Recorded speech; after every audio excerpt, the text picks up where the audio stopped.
सदया अली वक़ार, आज हुआ कुछ यूँ कि मुझे इस रमज़ान ट्रांसमिशन में आने के लिए ठीक 2 बजे घर से निकलना था, लेकिन 2:10 तक मैं गधे घोड़े बेचकर सो रही थी क्योंकि रोज़ा जो था। लेकिन घर के बाहर रिक्शे वाला हॉर्न पे हॉर्न बजाया जा रहा है। एक लम्हे को तो मुझे ऐसा लगा कि शायद ये कोई रिक्शे का हॉर्न नहीं बल्कि एम्बुलेंस का सायरन है। लेकिन मजाल है जो मुझे कोई फ़र्क पड़े, क्योंकि मेरा ताल्लुक तो उस ढीठ कौम से है जो अम्मा जान की फ्लाइंग चप्पल के बगैर जागती नहीं। बस फिर क्या था, मुझे अम्मा जान की फ्लाइंग चप्पल के साथ एक बेलन रसीद होता है और सीधा मैं रिक्शे में। बस तभी मैंने ठान ली कि आज मैं इस करारदाद की भरपूर हिमायत करूंगी कि हॉर्न मत बजाओ, कौम सो रही है।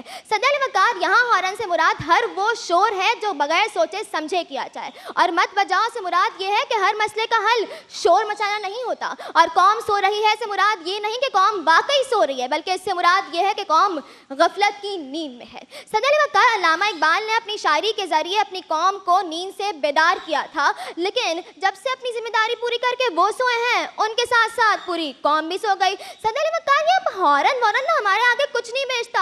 हमें उठना होता है 6 बजे, हम अलार्म लगाते हैं 5 से 6 का, वो भी 10-10 मिनट के वक्फे से, लेकिन हम उठते फिर भी 11 बजे। सदया अली वक़ार, अगर वाकई कौम हॉर्न से जाग रही होती तो आज पाकिस्तानी कौम दुनिया की सबसे ज्यादा जीती जागती कौम होती। और तो आज सदया अली वक़ार, मैं देखती हूँ कि कराची की सड़कों पर एक अजीब ही फलसफा है। आगे गाड़ी हिल नहीं सकती, ट्रैफिक जैम है, लेकिन पीछे वाले ऐसे हॉर्न बजाते हैं कि कभी कभी दिल चाहता है शीशा नीचे करके कहूँ कि अच्छा जी ऐसा है क्या, लेकिन असल में ये इनकी बेसब्री की निशानी होती है। सदया अली वक़ार, हमारी कौम में शोर की नहीं बल्कि शऊर की कमी है। यहाँ ट्विटर पर हुकूमतें गिर जाती हैं और फेसबुक पर तो इनकलाब आ जाता है, मगर जब बात आती है असल काम करने की तो जवाब कुछ यूँ होता है कि वो भी अपने ना हुए, दिल भी गया हाथों से। लेकिन सदया अली वक़ार, इसी गफलत की नींद के बायस कभी 3 साल इब्राहिम महज गटर पर ढक्कन न होने के बायस उसमें गिरकर मर जाता है, तो कभी गुल प्लाजा जलकर राह बन जाता है। सदया अली वक़ार, हमें अपनी कौम को जगाने के लिए हॉर्न की नहीं बल्कि तालीम, शऊर और जिम्मेदारी की ज़रूरत है। सदया अली वक़ार, अगर वाकई कौम शऊर से नहीं बल्कि शोर से जाग रही होती